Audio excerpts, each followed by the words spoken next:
1st of March 2018, and it's currently -5 in Bruton Park, Solihull.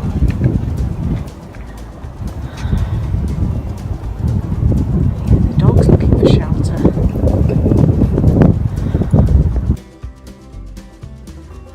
It's my first venture down to the garden today. As you can see, we've got quite a bit of snow, so I won't actually be doing any work on the garden today, but I just wanted to have a little look just to see how everything was after me being away for 8 or 9 days. So let's check it out. So the only two things that have really happened that I can see is one of the fence panels there has fallen down. That was a bit knackered anyway, so I'll fix that. Fine, the bamboo fencing is amazingly still up, and then the poor charity banner seems to have gone for a Burton again, but no surprise there. We've had very high winds, and we've got a storm called Storm Emma, which is coming in today for the next few days, which is going to turn this snow into a form of ice rain. Lovely.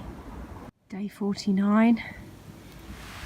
I don't think I'm going to be getting out here anytime soon. Hi, just thought I'd come and have a quick look down the bottom of the garden today. I think I know what I'm going to find, but just checking in on how bad things are down here. Yep, as expected. Absolutely. Oh, about 4 or 5 inches, I would say. So, more forecast this afternoon.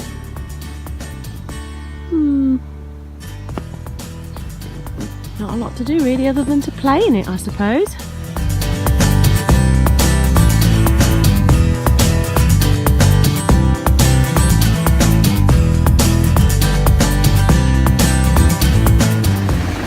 Well, I decided to brave it to get to the supermarket on this very snowy Saturday.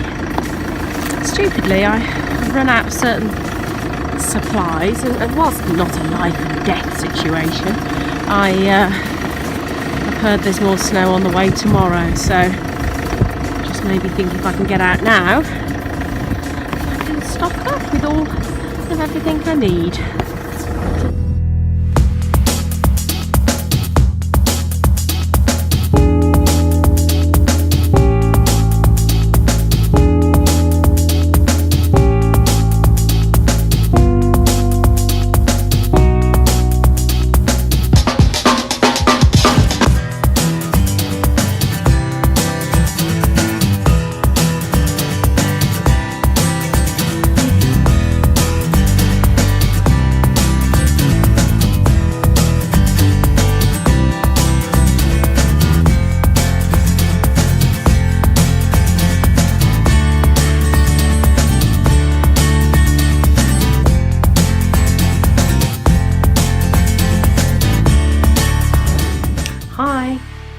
So I've decided to plant some garlic bulbs that I've bought from a garden centre the other day.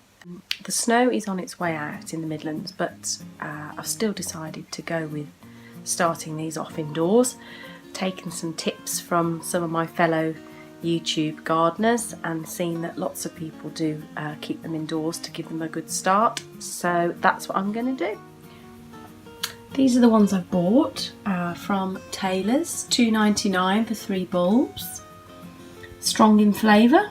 I'd like to say that was the reason I selected them, but actually they were the only ones my local garden centre was selling.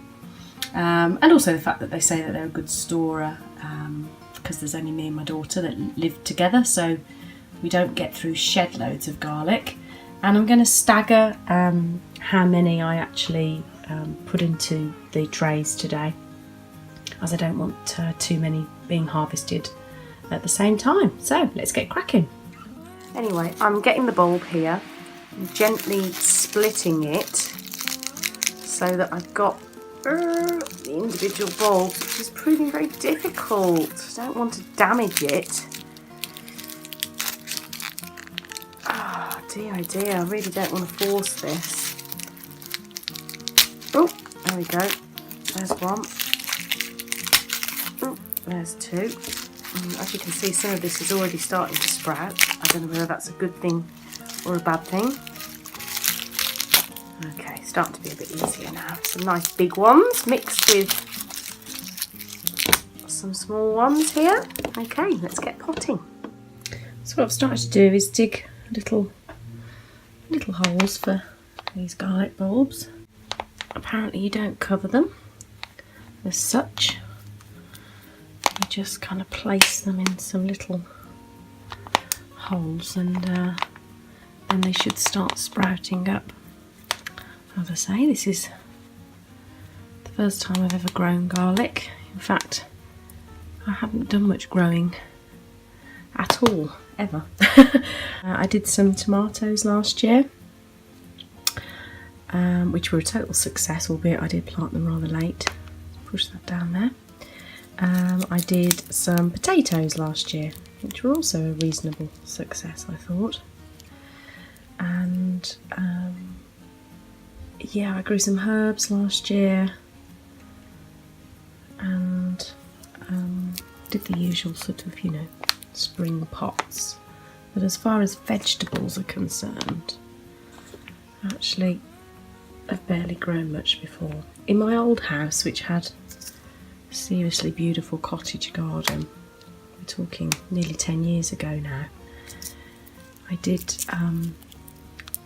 try one year to grow all sorts of things, but my lifestyle at the time was a little bit social, let's say, and the crops suffered as a result, because I couldn't really put the time and effort into the daily grind of looking after things. So yeah, things like cabbages got eaten, cucumbers didn't get sort of lifted off the floor and looked after enough. So yeah, that wasn't an altogether success. So here's the finished tray. Just stuck 2 little red onions in at the end just to fill up the tray, and I'm going to move on and do more red onions over there. I remember seeing that you're supposed to have the onions more protruding, but I haven't really had time to watch other people's videos today to get some advice on that. So have I done that right? Who knows? Quite looking forward to the fact that this is a real trial and error this year, and that I'll learn from any mistakes. I just hope there's not too many mistakes that I don't get any crops, but yeah, job done. So there we have it. The red onions are in their pots. Oops-a-daisy. These were Carmen, 50 onions, and I think I got them from Homebase from memory. So let's give all of these a little bit of a water. Let's just do these. It's very difficult to film and water at the same time. Apologies if it's a bit naff.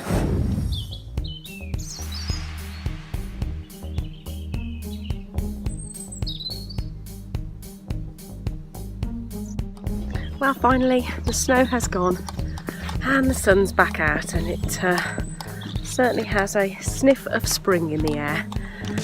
I'm coming down to the bottom of the garden for the first time in a couple of days, hoping that nothing has got sort of too badly damaged with the bad weather. In particular my lovely fruit bushes, which I planted. I'll give them a little inspection, but back to working on the project. So I mentioned before I went on holiday that I'd done some redesign work on the plot, and a lot of that was done behind me here, where there used to be an L-shaped bed. That's all been cleared, and that will be where the greenhouse goes. And then in front of me here is going to be some more small thin beds, which I'm going to join together eventually with some kind of archway, possibly using sweet peas to grow over that. But yeah, just really trying to maximise the space on the plot to be able to grow as much as I can. One of the things I know I'm going to have a nightmare with in this garden is the perennial weeds that have become established here over a number of years, you know, prior to me buying this house. They're just absolutely everywhere, and things like this, thin bramble type things are really the least of my worries. It's more these huge perennial root structures that I've got that really just struggle to get out. But this one is close now. Let's see if I can get him. I have no idea what it is.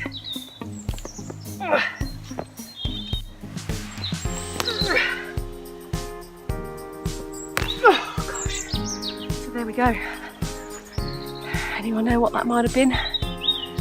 Was it a fruit? Was it a tree? Was it a veg? Who knows?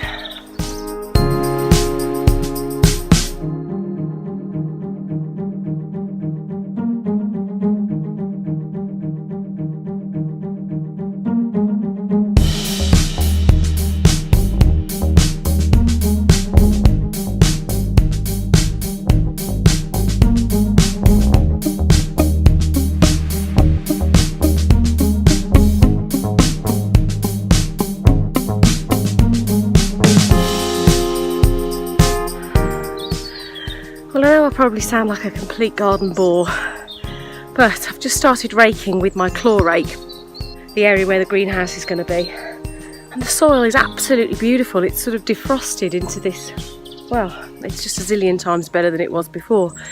So yeah, really happy with the end today. That's nearly as level as I'm going to get it. And then behind me here we've got 4. I think originally I said I was going to do 6, but just having looked at the space now, I've sprayed them down. This is the good thing about spraying things out first. You can see how much room they feel like they take up in reality, rather than just seeing it on a piece of paper.